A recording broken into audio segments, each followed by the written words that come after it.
Muito obrigada, Natos, por teres aceitado participar no podcast. E se falássemos da Europa, hoje vamos falar da Europa, da cooperação transfronteiriça entre Portugal e Espanha. Tu és deputado europeu, espanhol, mas tiveste um trabalho, uma participação política importante na promoção da cooperação transfronteiriça entre Portugal e Espanha. Inclusivamente participaste em 4 cimeiras ibéricas, em Santiago de Compostela, em Évora, em Valladolid e também em Badajoz. E nós hoje vamos falar exatamente da cooperação transfronteiriça. Bom, a primeira coisa que há que dizer é que quando começamos a trabalhar na cooperação transfronteiriça de Extremadura, o quadro jurídico não era muito claro. E tivemos que ultrapassar algumas dificuldades de compreensão, mas finalmente a cooperação formalizou-se com um protocolo com a Comissão de Coordenação da região do Alentejo e uns meses após com a Comissão de Coordenação da região do Centro. A Beira Interior e Alentejo são as regiões fronteiriças. Começamos um trabalho muitíssimo intenso durante muitíssimos anos e deu um resultado espetacular. Em poucos anos, a referência de Portugal na vida pública da Extremadura é uma referência tão familiar que fomos a região na qual havia mais estudantes de português de toda a Espanha. É só um exemplo das coisas que fizemos. E criou-se uma dinâmica que nunca mais parou. E eu creio que ainda ultrapassou um bocadinho o que era o trabalho de fronteira e, por exemplo, o governo da Extremadura teve uma representação em Lisboa. Não era uma embaixada, sempre evitamos falar de embaixada, mas tinha uma representação do governo da Extremadura em Lisboa e o contacto com as comissões de coordenação e com o governo, inevitavelmente, porque a questão sempre foi prática. Há que falar com quem tem a competência. Se a competência, para falar de quando, por exemplo, os partos foram feitos em Badajoz, tínhamos que falar com o governo central de Lisboa. Sim. E ao mesmo, o governo, eu me lembro quando o governo de Lisboa falou com Madrid para a questão de levar as mulheres a fazer o parto em Badajoz, o governo de Madrid não, tem que falar com quem tem os hospitais, claro, que é Extremadura. Então, fomos sempre muito práticos. Ultrapassamos as dificuldades jurídicas com muita vontade política e eu creio que fizesse um grande trabalho e que Extremadura e Galiza foram a vanguarda da cooperação transfronteiriça na Espanha, muito por cima do que se fazia na fronteira de França e muito do que se fez após com a fronteira marítima com Marrocos. Mas também a maior fronteira na União Europeia é entre Portugal e Espanha. Mas tu participaste nas Cimeiras Ibéricas. As Cimeiras Ibéricas são reuniões regulares, uma vez em Portugal, uma vez em Espanha, em que se procuram debater problemas, resolver problemas, por um lado, e, por outro lado, promover projetos comuns. Se percebi bem, participaste numa primeira em Santiago de Compostela e agora, mais recentemente, em 2018, em Valladolid, como secretário de Estado. Na evolução da cooperação transfronteiriça entre Portugal e Espanha, ou melhor, na evolução da cooperação entre Portugal e Espanha, como é que tu vês o papel das regiões? Nós sabemos que a nossa situação é diferente. Nós temos comissões de coordenação regional, temos regiões com estas características. Em Espanha estamos a falar de autonomias. Mas como é que vês essa dimensão nestas cimeiras bilaterais? Há que lembrar como eram as cimeiras bilaterais a finais dos 80 e a começo dos anos 90. Havia muitos assuntos a tratar no nível nacional. O Tratado de Albufeira, poremos, na pesca no sul, mas quando essa agenda... O Tratado de Albufeira que tem a ver com a gestão das águas no caudal dos rios. Mas quando as dificuldades foram ultrapassadas, as cimeiras converteram-se só em uma discussão do que havia que fazer em Bruxelas. Por quê? Porque muitíssimas das políticas de cooperação normais têm que ver com as competências das comunidades autónomas. E foi por isso que nós pedimos desde Extremadura que as comunidades autónomas fossem incorporadas às cimeiras, porque ao final as cimeiras eram muito aborrecidas, não cautivavam nenhum interesse público, porque não falavam as pessoas de coisas tangíveis. Afinal, falava-se muito... Era mais a relação Lisboa-Madrid. Era Lisboa-Madrid e é, sobretudo, a falar de Bruxelas, de que fazer em Bruxelas.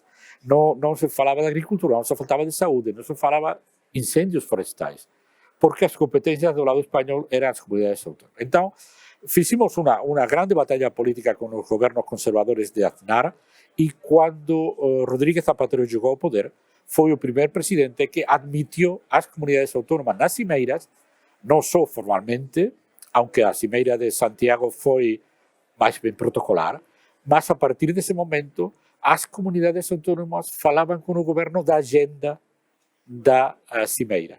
E isso permitiu introduzir muitíssimos assuntos de muito interesse.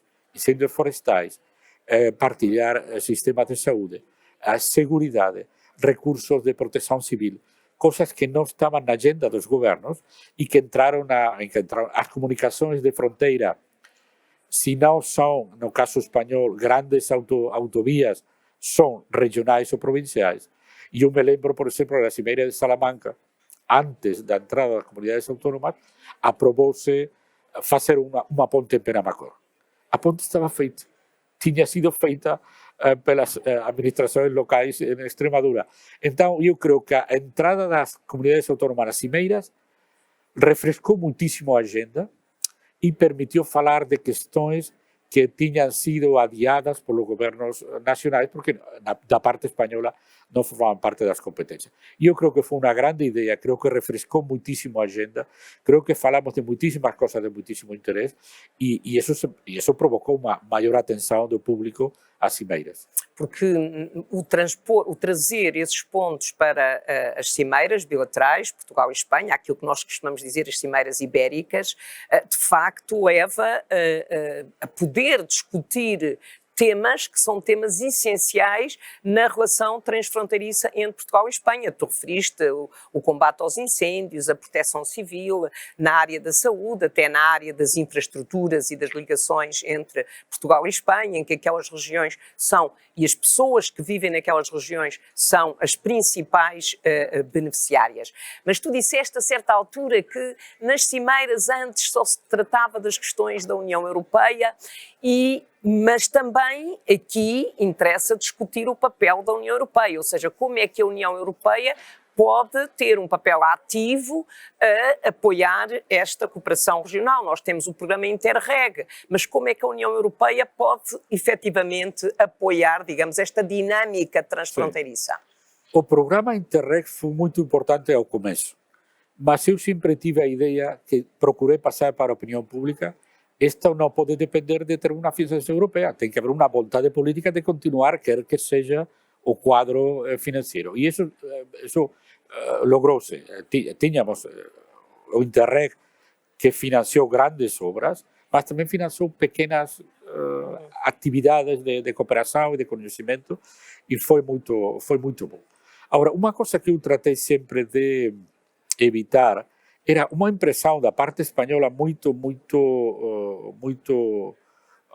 equivocada no senso de dizer, bom, Espanha e Portugal vão ter sempre a mesma opinião em Bruxelas. Eu disse, não. Nem sempre.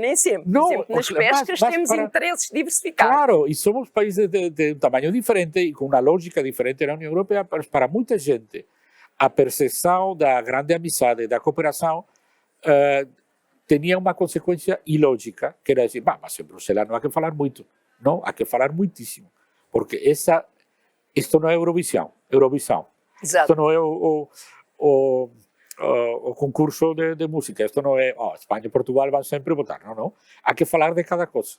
Porque senão há uma impressão equívoca de que, falando com Espanha, já falo com Portugal. E não é assim. E Portugal tem uma lógica diferente pelo tamanho, pela cultura política não federalista normalmente em Portugal, e então isso foi muito importante. Mas eu creio que sempre dizemos, o facto de ter vivido de costas voltadas cambiou quando ambos dois miramos para Bruxelas. Exatamente. Em 1986 a vida mudou. E aí havia o máximo interesse em saber o que passou. Eu me lembro que Borrell, que era, não era ministro, eu queria secretário de Estado, foi o que vinha a Calla a derribar a fronteira física cuando estuvimos en Schengen. Eso creó una dinámica, yo creo que ten sido Aprovado? profundizada, não? Aprofundado. Aprofundada, mas eu creio também, e eu devo dizê-lo, que o facto de ter uma relação tão boa, tão intensa, quer que seja o governo Madrid ou Lisboa, sempre funcionou muito bem. Com governos de diferente cor política não houve problema nenhum. Eu creio que ha criado uma sorte de anestesia. Eu não vejo tensão no sentido positivo da expressão. Eu creio que a dois poderíamos ter feito muitas mais coisas entre nós do que esperando que Bruxelas o fizesse. Um exemplo, o roaming.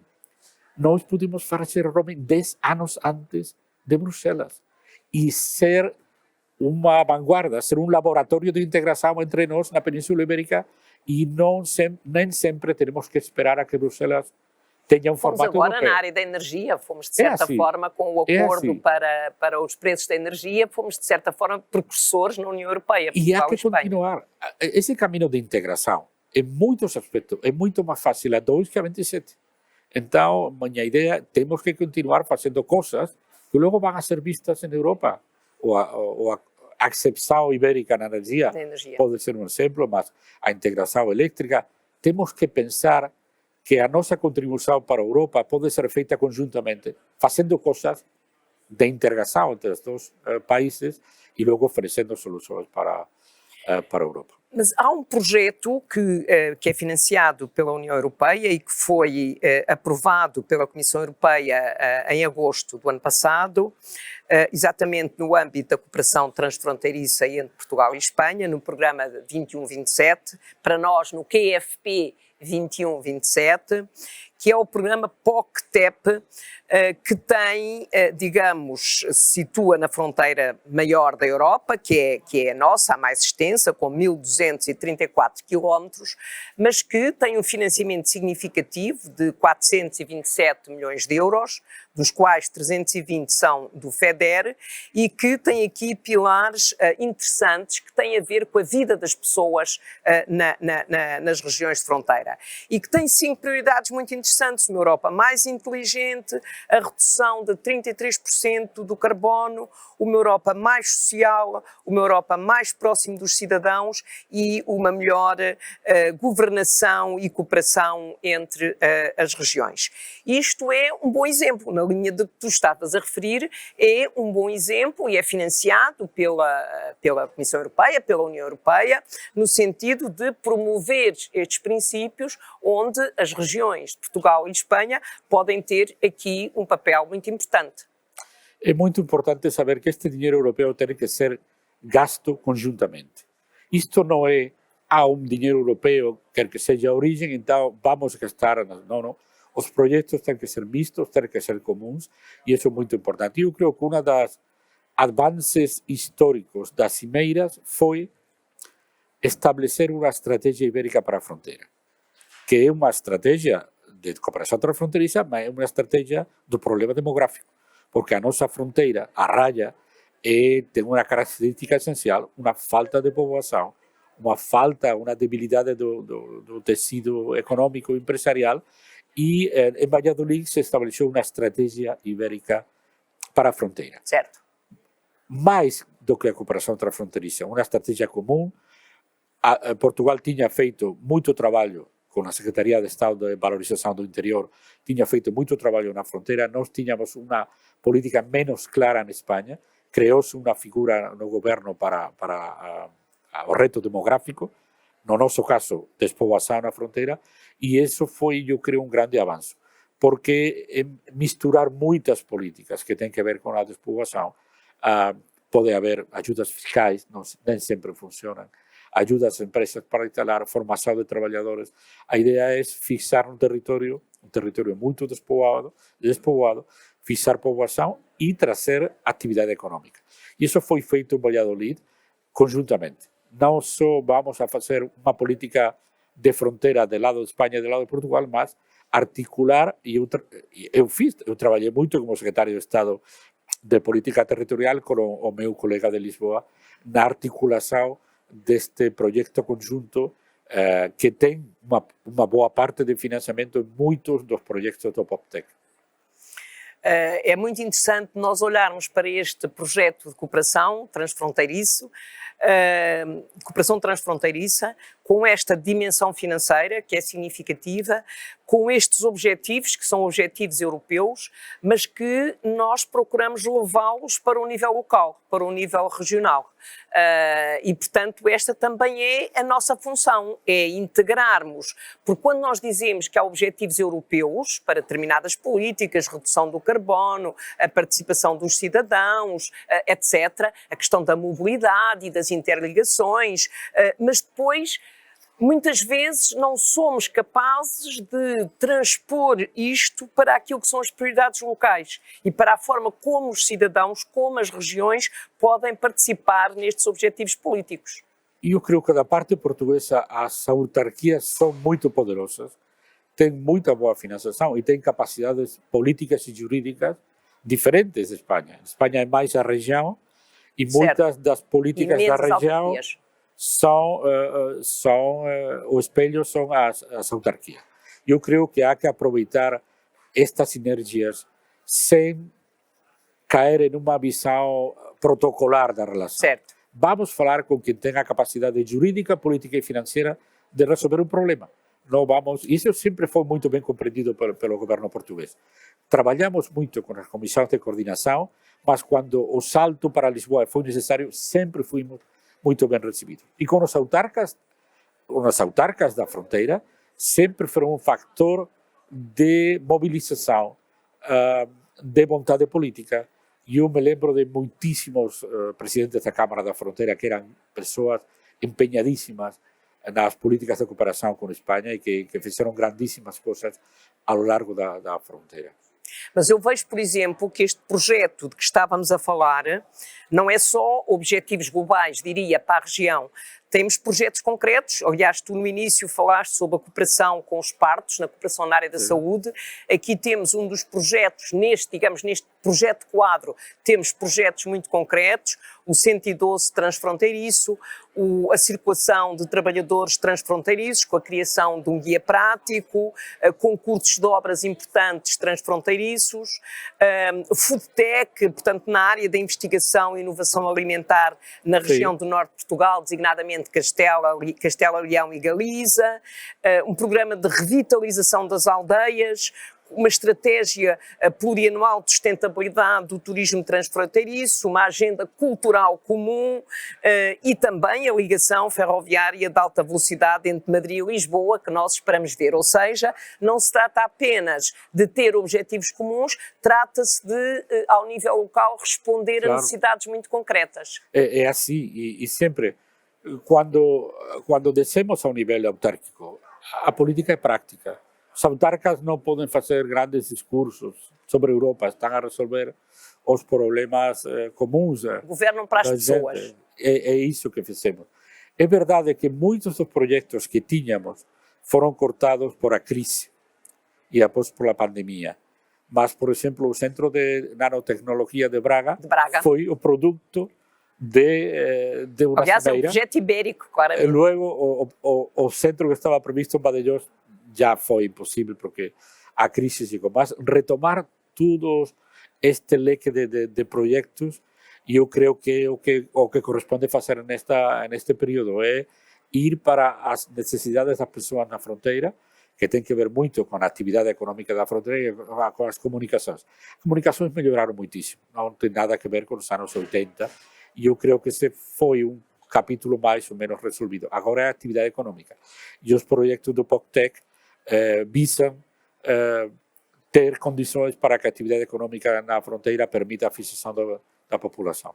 Mas tu deste um exemplo muito interessante, porque o Instituto de Nanotecnologias, em Braga, é um projeto europeu, não é um projeto transfronteiriço, é um projeto europeu e foi para Braga resultado de um trabalho conjunto das autoridades portuguesas e das autoridades espanholas, no sentido de levarem aquele projeto para a Península Ibérica e, estando na Península Ibérica, levá-lo para Braga. E é um exemplo concreto de, digamos, resultado do trabalho conjunto dos dois governos na União Europeia. agora há centro de investigação no armazenamento de energia em Cáceres. Sim. E eu sei que eles estão muito em contato com Braga, não porque a matéria seja a mesma, mas porque é instituto de investigação que já tem recorrido, que já tem uma grande patrimônio de investigação, e é exemplo das coisas que fizemos antes da crise na qual muitos projetos ficaram na verma.